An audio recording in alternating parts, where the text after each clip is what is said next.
The third book of Moses, called Leviticus, chapter 11.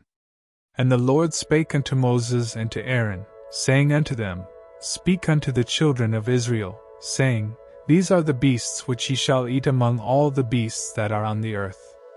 Whatsoever parteth a hoof, and is cloven-footed, and cheweth the cud, among the beasts, that shall ye eat.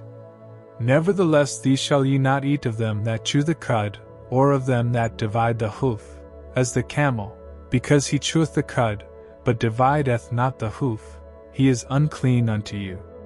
And the coney, because he cheweth the cud, but divideth not the hoof, he is unclean unto you.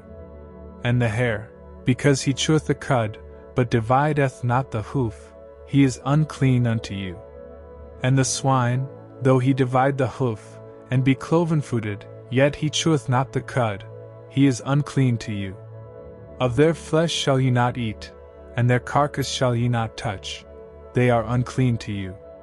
These shall ye eat of all that are in the waters, whatsoever hath fins and scales in the waters, in the seas, and in the rivers, them shall ye eat.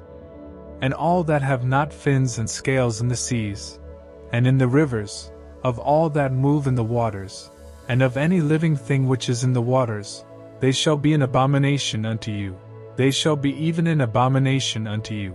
Ye shall not eat of their flesh, but ye shall have their carcasses in abomination. Whatsoever hath no fins nor scales in the waters, that shall be an abomination unto you.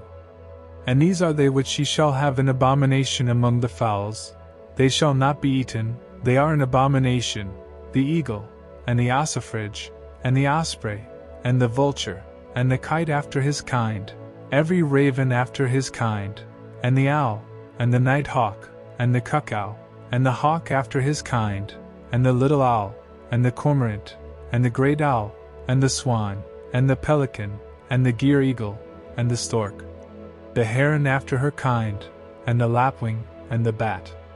All fowls that creep, going upon all four, shall be an abomination unto you. Yet these may ye eat of every flying creeping thing that goeth upon all four, which have legs above their feet, to leap withal upon the earth. Even these of them ye may eat.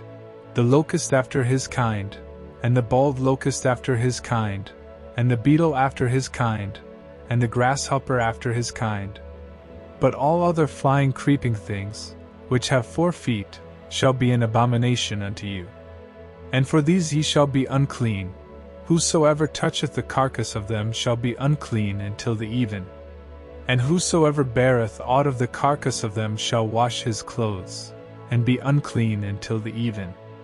The carcasses of every beast which divideth the hoof, and is not cloven-footed, nor cheweth the cud, are unclean unto you. Every one that toucheth them shall be unclean. And whatsoever goeth upon his paws, among all manner of beasts that go on all 4, those are unclean unto you. Whoso toucheth their carcass shall be unclean until the even. And he that beareth the carcass of them shall wash his clothes, and be unclean until the even, they are unclean unto you.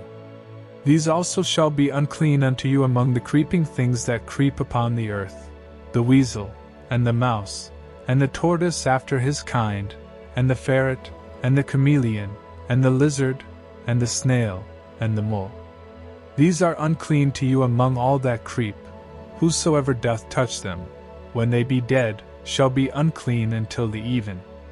And upon whatsoever any of them, when they are dead, doth fall, it shall be unclean, whether it be any vessel of wood, or raiment, or skin, or sack, whatsoever vessel it be, wherein any work is done, it must be put into water, and it shall be unclean until the even, so it shall be cleansed.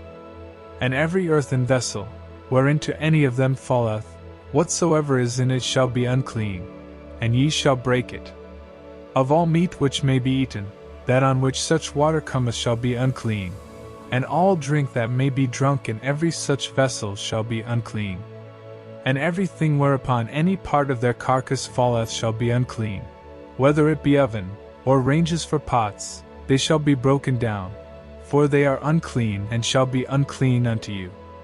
Nevertheless a fountain or pit, wherein there is plenty of water, shall be clean. but that which toucheth their carcass shall be unclean.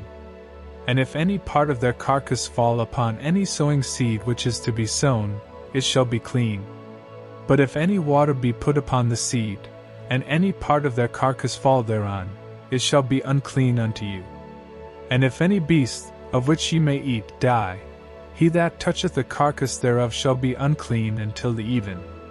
And he that eateth of the carcass of it shall wash his clothes, and be unclean until the even. He also that beareth the carcass of it shall wash his clothes, and be unclean until the even. And every creeping thing that creepeth upon the earth shall be an abomination, it shall not be eaten. Whatsoever goeth upon the belly, and whatsoever goeth upon all four, or whatsoever hath more feet among all creeping things that creep upon the earth, them ye shall not eat, for they are an abomination. Ye shall not make yourselves abominable with any creeping thing that creepeth, either shall ye make yourselves unclean with them, that ye should be defiled thereby. For I am the Lord your God. Ye shall therefore sanctify yourselves, and ye shall be holy, for I am holy.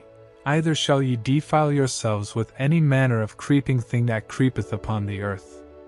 For I am the Lord that bringeth you up out of the land of Egypt, to be your God. Ye shall therefore be holy, for I am holy. This is the law of the beasts, and of the fowl, and of every living creature that moveth in the waters, and of every creature that creepeth upon the earth, to make a difference between the unclean and the clean, and between the beast that may be eaten and the beast that may not be eaten.